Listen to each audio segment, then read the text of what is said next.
Dr. Eswaran, I was wondering if you might be able to discuss some of what we call alarm signs or red flags that might indicate that a condition other than irritable bowel syndrome is occurring in a patient. Thanks, Dr. Shapiro. That's a great question. I think that we talk about alarm signs or red flags a lot in the medical world, but we don't really often explain those to patients.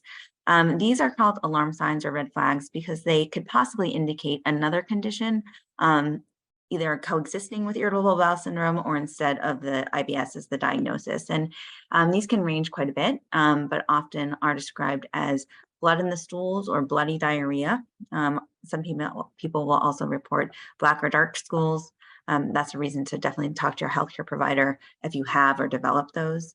If your symptoms are accompanied by fever or chills, we would want to know that as well.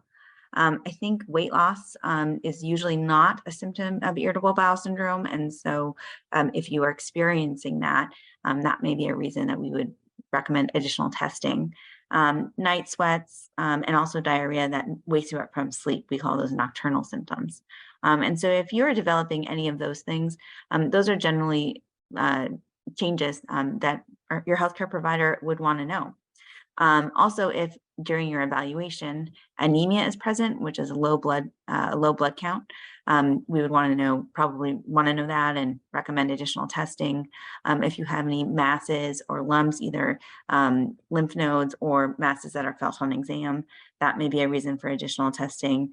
And then if you develop IBS symptoms later in life, that's less common, but still may happen.